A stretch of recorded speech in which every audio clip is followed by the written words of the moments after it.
किसी ऐसे इंसान को फॉरगिव कैसे करें जिसने आपको बहुत ज़्यादा तकलीफ़ दी हो। ये क्वेश्चन तो मेरे पास काफ़ी बार आया है और सेल्फ लव के टॉपिक में देखोगे तो ये क्वेश्चन बहुत ज़्यादा इंपॉर्टेंट भी हो जाता है। इसीलिए सेल्फ लव सीरीज़ की आज की डे 5 की वीडियो में मैंने इस टॉपिक को रखा है।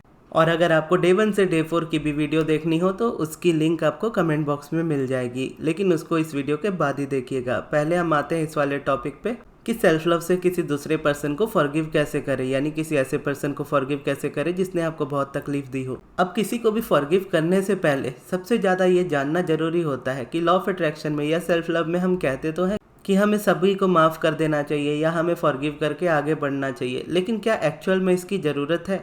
क्या इतना ज़रूरी है किसी को फॉरगिव करना या किसी को माफ़ करना? और इसका आंसर बहुत ज़्यादा सिंपल है कि बिल्कुल भी ज़रूरी नहीं है किसी को फॉरगिव करना। फॉरगिवनेस आपकी एक चॉइस हो सकती है। आप अपनी मर्जी से, अपनी इच्छा से चाहो तो किसी को फॉरगिव कर सकते हो, लेकिन माफ़ करना ही पड़ेगा ये ज़रूरी नहीं है। जबकि आप सेल्फ लव या लॉ ऑफ अट्रैक्शन की स्टार्टिंग करो, जब आप उसको फॉलो करना स्टार्ट करते हो तो मोस्टली आपने यही सुना होगा कि आपको फॉरगिव कर देना चाहिए। और आपको फॉरगिव इसलिए नहीं करना चाहिए कि आप उस पर्सन से दोस्ती कर लो या आप उस पर्सन से कांटेक्ट रख लो। आपको फॉरगिव इसलिए करना होता है ताकि आप अपने अंदर से उस नेगेटिविटी को निकाल सको। लेकिन उस नेगेटिविटी को अंदर से बाहर निकालने के लिए फॉरगिवनेस ज़रूरी नहीं है। उल्टा होता यह है कि जब आप ज़बरदस्ती किसी को फॉरगिव करना चाहते हो, यानी आप चाहते नहीं हो किसी को फॉरगिव करना, लेकिन करना पड़ रहा है क्योंकि ऐसा प्रोसेस में कहा गया है।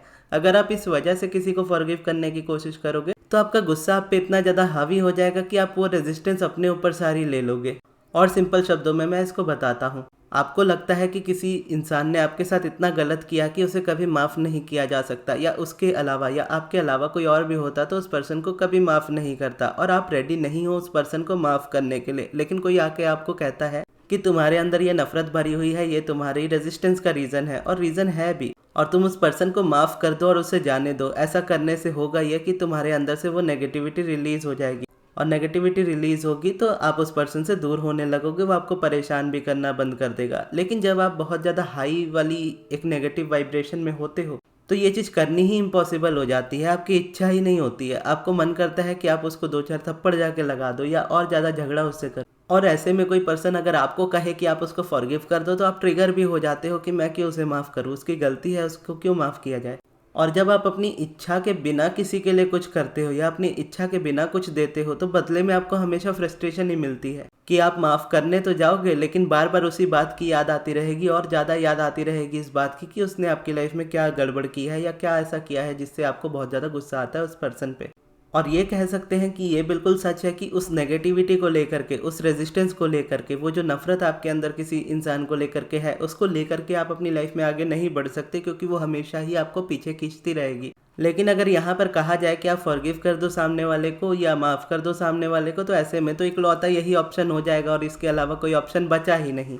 लेकिन यहाँ पे एक और ऑप्शन होता है और आपके पास चॉइस होती है। या तो आप चाहते हो तो माफ़ करना, आप माफ़ कर सकते हो, उसमें कोई प्रॉब्लम नहीं, आप इजीली निकल भी जाओगे। जैसा लॉ ऑफ अट्रैक्शन में या सेल्फ लव में कहते हैं कि आप सेल्फ लव में अगर किसी को फॉरगिव कर देते हो तो वो रेजिस्टेंस रिलीज़ हो जाती है, जो कि 100% सच है।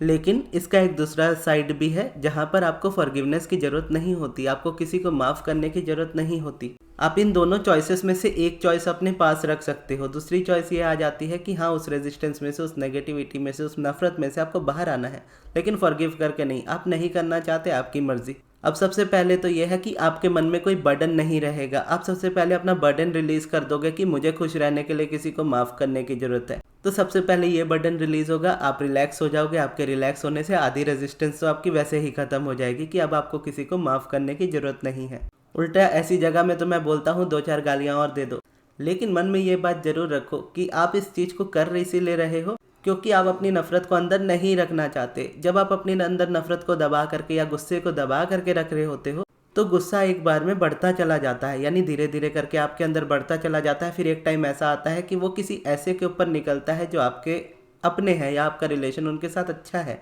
और ऐसा होने पर फिर वो रिलेशनशिप बिगड़ जाता है। लेकिन जब आप गुस्सा कर लेते हो या सामने वाले को 2-4 गालियाँ निकाल देते हो, उस जगह पर होता यह है कि आपके अंदर जो गुस्सा होता है आप उसको दबा करके नहीं रखते, आप उसको लंबे समय तक होल्ड करके नहीं रखते, उस गुस्से को बड़ा नहीं करते रहते अपने अंदर। आपके अंदर जितना गुस्सा है आप एक बार में निकालने की कोशिश करते हो, आप एक बार में ये डिसीजन ले लेते हो मुझे किसी को माफ़ नहीं करना।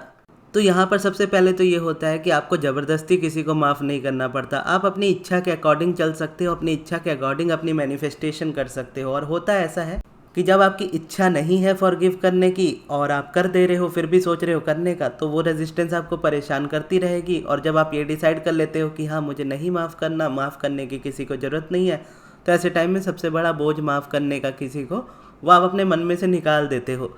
लेकिन वो गुस्सा फिर भी कहीं ना कहीं आपके अंदर रहता है, वो नफ़रत रहती है। तब काम आता है कि उसको तो निकालना है। अब डायरेक्टली फॉरगिवनेस से आप नहीं निकाल सकते, इनडायरेक्टली आप उसको निकाल सकते हैं। जैसा अब्राहम कहती हैं कि अब्राहम ये कहती हैं कि आप किसी चीज़ के बारे में, यानी किसी चीज़ को अगर अपनी लाइफ में से निकालना चाहते हो, चाहे वो पर्सन हो, चाहे वो कोई एक्सपीरियंस हो, चाहे वो कोई चीज़ हो आपकी लाइफ में जो आप नहीं चाहते, तो उस चीज़ के बारे में बात करना छोड़ दो। ना उसके बारे कुछ अच्छा बोलो, ना उसके बारे कुछ बुरा बोलो, क्योंकि आप किसी चीज़ के बारे जो भी बोलोगे आप उसको मैनिफेस्ट करोगे। आप कोई चीज़ चाहो या ना चाहो, अगर आप उसके बारे में सोचोगे आप उसको मैनिफेस्ट करोगे। और आप जिस तरीके से सोचोगे आप उसको उसी तरीके से मैनिफेस्ट करोगे। यानी अगर आप किसी के बारे में बहुत बुरा बोल रहे हो, बहुत बुरा सोच रहे हो कंटिन्यूसली, और देखोगे तो वो उसी तरीके से आपकी लाइफ में वो पर्सन को लाएगा, उसी तरीके से वो आपकी परेशानी को बढ़ाता जाएगा। या वो पर्सन आपके अराउंड नहीं है तो उस तरह का कोई और पर्सन आएगा जो आपको उस तरह की परेशानी देगा। वहीं दूसरी तरफ देखोगे तो अगर आप फॉरगिवनेस का ट्राई करते हो लेकिन आप उस पर्सन से कोई रिलेशन नहीं रखना चाहते, तो ऐसे में ये होगा कि आपके फॉरगिवनेस करने पे वो पर्सन आपके साथ रहना चाहेगा, आपके अराउंड आना चाहेगा। लेकिन जब आप यहाँ पे देखोगे ना कि ना आपको उस पर्सन को रखना ही नहीं है अपनी लाइफ में, तो ना उसके बारे में आप अच्छा बोलोगे, ना उसके बारे में आप बुरा बोलोगे, उसके बारे में आप बात ही नहीं करोगे, तो ऐसे क्या होगा, तो वो पर्सन आपकी लाइफ में अट्रैक्ट ही नहीं होगा और आपके अंदर जो गुस्सा, जो नफरत है वो धीरे धीरे करके ख़त्म होती चली जाएगी। और ये देखना है कि धीरे धीरे करके ही होगी, इंस्टेंटली नहीं हो सकती, क्योंकि आपकी वो रियलिटी का हिस्सा है। यानी जिस पर्सन को आप माफ़ नहीं करना चाहते, ऑब्वियस सी बात है कि उसने आपके साथ बहुत बुरा किया है, तभी आप उसको माफ़ नहीं करना चाहते, तो आपके मन में उसके लिए नेगेटिविटी ही आएगी और आप पॉजिटिव ज़बरदस्ती सोचने की कोशिश करोगे, माफ़ करने की कोशिश करोगे, तो अपने आप में उलझते चले जाओगे ये सोच कर कि मुझसे पॉजिटिव नहीं सोचा जाता, या मैं ये चीज़ नहीं कर पा रहा, या मुझ में कोई फॉल्ट है।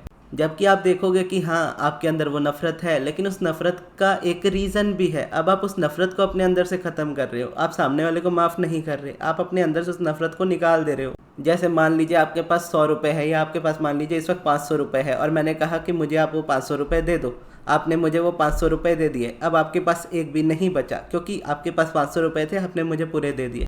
अब मैं वापस आपको आकर बोलूँ कि आप मुझे और 500 रुपये दो, अब आपके पास तो और 500 रुपये नहीं है, तो आप मुझे कैसे दोगे? एग्जाम्पल के तौर पे ये कह रहा हूँ, मैं आपसे पैसे नहीं मांग रहा हूँ, तो इस चीज़ को लेकर के घबराइएगा मत। ये एग्जाम्पल एक तरीके से मैं आपकी नफ़रत को बताने के लिए कह रहा हूँ कि आपके अराउंड, यानी आपके अंदर किसी पर्सन के लिए नफ़रत है और आपके पास भरपूर नफ़रत है, तो आप सामने वाले को देते ही रहोगे, हर किसी को देते रहोगे। लेकिन आपको पता है कि हाँ ठीक है वो नफ़रत है, तो जितनी है मैं सारी देने को रेडी हूँ एक ही बार में।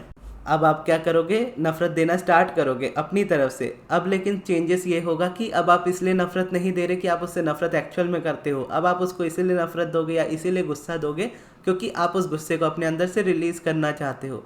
तो जैसे जैसे वो गुस्सा धीरे धीरे रिलीज़ होता जाएगा आपके अंदर से, तो जो मोमेंटम आपके स्टार्टिंग में होता है, यानी स्टार्टिंग में तो आप इस चीज़ को नहीं निकाल सकते, जब आप किसी को माफ़ नहीं करना चाहते, दिन भर उसके बारे में नेगेटिव थॉट आते हैं, और नेगेटिव थॉट आने की वजह से लगता है कि मेरी लाइफ में ये परेशानी है कि मैं पॉजिटिव सोच ही नहीं पा रहा। तो यहाँ पे क्या होता है, एक्सेप्टेंस आ जाती है कि आपने नेगेटिव थॉट्स को एक्सेप्ट कर लिया कि हाँ ये रहेंगे ही, और उसको यूज़ कर लिया कि मैं इसके यूज़ से इस चीज़ को रिलीज़ कर सकता हूँ या कर सकती हूँ।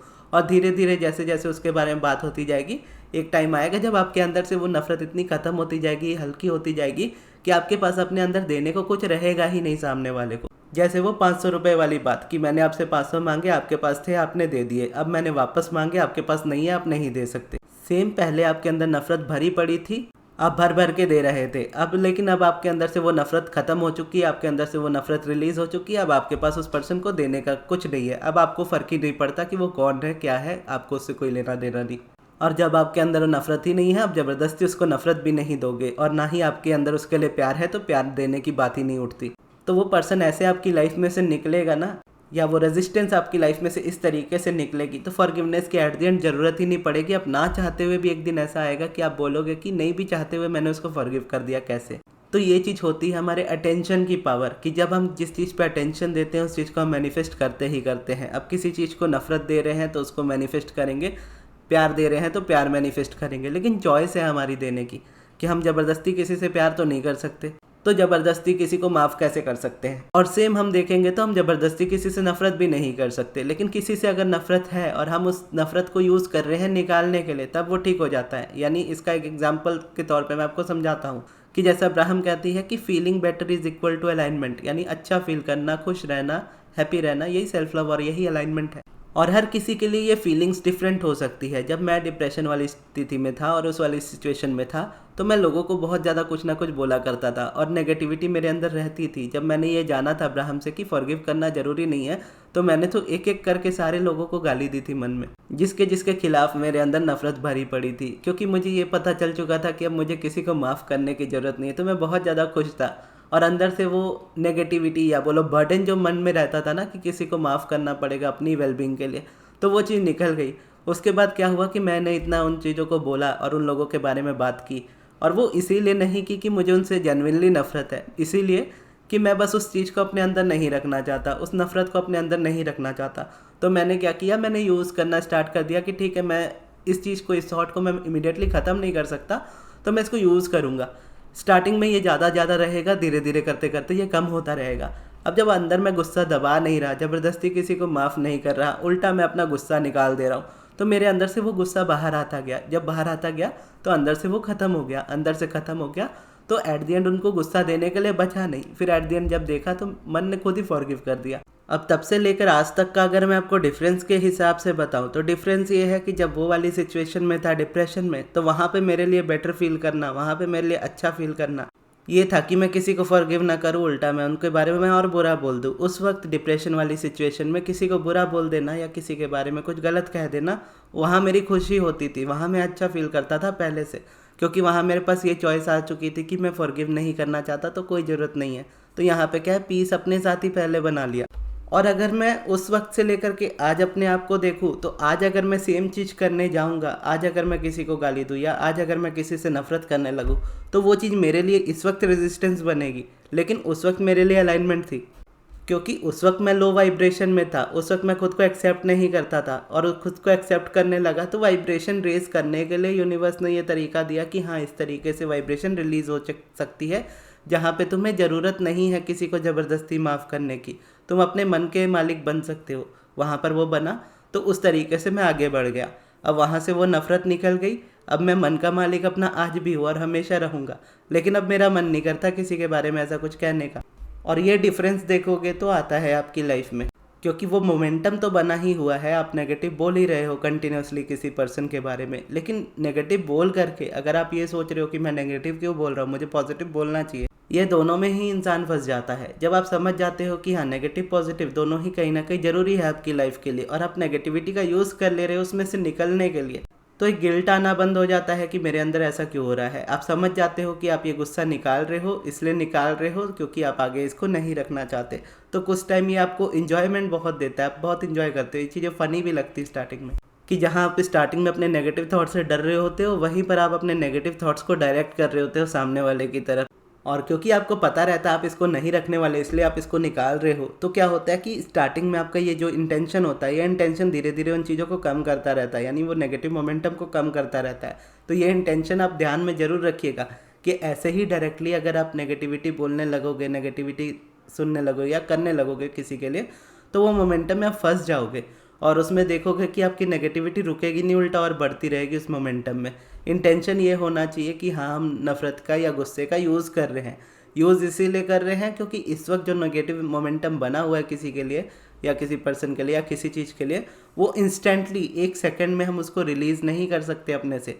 हम ना चाहते हुए भी उस पर्सन के बारे में, उस बात के बारे में सोचेंगे, मन में ख्याल आएगा ही, और ये भी है कि नेगेटिव ही आएगा उस पर्सन के बारे में, पॉजिटिव नहीं आएगा। तो इंटेंशन ये है कि पहले जैसा होता था, पहले ऐसा होता था कि हम ज़बरदस्ती उस थॉट से डरने लगते थे कि ये नेगेटिव थॉट है, इस बार हम इसको रखेंगे कि हाँ, ये नेगेटिव थॉट है, लेकिन हम इस नेगेटिविटी को अब कम करने वाले हैं, इसके लिए हम यहाँ पे नेगेटिविटी का यूज़ कर रहे हैं। तो वहाँ पर क्या होगा, आप नेगेटिविटी का यूज़ करना स्टार्ट करोगे, मोमेंटम धीरे धीरे आपका फिर कम होना स्टार्ट होगा, फिर धीरे धीरे कम होता जाएगा, फिर एक टाइम आएगा आप उसके बारे में बात ही नहीं करोगे, ना अच्छी ना बुरी, आपके मन में से वो निकल जाएगा, तो फॉरगिवनेस वैसे ही हो जाएगी। और अगर आप करना चाहो कॉन्शियसली फॉरगिव तो कर सकते हो। अब आप अपने नोट्स वाली डायरी निकालिए और अपने नोट्स को लिखना स्टार्ट कीजिए। आपको चॉइस के हिसाब से नोट्स लिखने हैं, कुछ एफर्मेशन सिर्फ वो लोग लिखेंगे जिनको फॉरगिव करना है कॉन्शियसली, यानी अपनी मर्जी से फॉरगिव करना चाहते हैं तो उनके लिए डिफरेंट एफर्मेशंस, और दूसरे वाले साइड जो नहीं करना चाहते हैं उनके लिए। लेकिन दोनों पर्सन के लिए एक कॉमन एफर्मेशन होगा जो कि आप दोनों लिखोगे। यानी अगर आप अपनी मर्जी से किसी को फॉरगिव करना चाहते हो तो भी आप ये एफर्मेशन लिखोगे, अगर आप नहीं करना चाहते हो तो भी आप ये एफर्मेशन लिखोगे। तो ये एफर्मेशन है कि मैं अपने मन का मालिक खुद हूँ, या मैं अपने मन की मालिक खुद हूँ, मालकिन खुद हूँ। मैं अपने सारे डिसीजंस अपनी मर्ज़ी से लेता हूँ, मैं अपने सारे डिसीजंस अपनी मर्ज़ी से लेती हूँ। ये हो गए कॉमन एफर्मेशंस जो आप दोनों को लिखने हैं। अब मैं उनके लिए एफर्मेशन बताता हूँ जो अपनी मर्ज़ी से फॉरगिव करना चाहते हैं किसी इंसान को। और किस इंसान को फॉरगिव करना है, इस वक्त आप सोचिए कि जिस इंसान के ऊपर आपका सबसे ज़्यादा गुस्सा है, सबसे ज़्यादा नफरत है, उसको पहले करना है, उसके बाद आप सो ऑन कंटिन्यू कर सकते हो। तो एफर्मेशन लिख लीजिए कि मैं क्षमा करने के लिए तैयार हूँ, या मैं माफ़ करने के लिए तैयार हूँ। क्षमा या माफ़ आप अपने हिसाब से अपना वर्ड चूज़ कर सकते हो। दूसरा एफर्मेशन है, मैं तुम्हें जिस रूप में देखना चाहता था वैसा रूप ना होने के लिए मैं तुम्हें क्षमा करता हूँ और तुम्हें जाने देता हूँ। या मैं तुम्हें जिस रूप में देखना चाहती थी वैसा रूप ना होने की वजह से मैं तुम्हें क्षमा करती हूँ और जाने देती हूँ। और ये एफर्मेशन जब आप रिपीट करोगे, आपके मन में वो सामने वाले पर्सन का चेहरा या उसका नाम रहना चाहिए। उसका नाम रहते हुए या उसका चेहरा लेते हुए आप इस एफर्मेशन को रिपीट करेंगे कि मैं तुम्हें जिस रूप में देखना चाहता था वैसा रूप ना होने की वजह से मैं तुम्हें क्षमा करता हूँ, जाने देता हूँ। और ये लुइस हे की एफर्मेशंस है, you can heal your life की। अब आते हैं हम दूसरे वाले साइड पे, जहाँ पर आप अब उनके लिए एफर्मेशंस लिखेंगे जो माफ़ नहीं करना चाहते अपनी मर्ज़ी से। मैं अब अपने जीवन में आगे की ओर बढ़ने के लिए तैयार हूँ। मैं अपने हर तरह के थॉट्स को एक्सेप्ट करता हूँ। मैं अपने नेगेटिव और पॉजिटिव थॉट्स दोनों को एक्सेप्ट करता हूँ। मैं अपने नेगेटिव थॉट्स का भी यूज़ करता हूँ। मेरे थॉट्स मेरा गाइडेंस है, मेरे थॉट्स मुझे हमेशा गाइड करते हैं। यूनिवर्स हमेशा मेरे साथ है, यूनिवर्स हमेशा मुझे गाइड कर रहा है।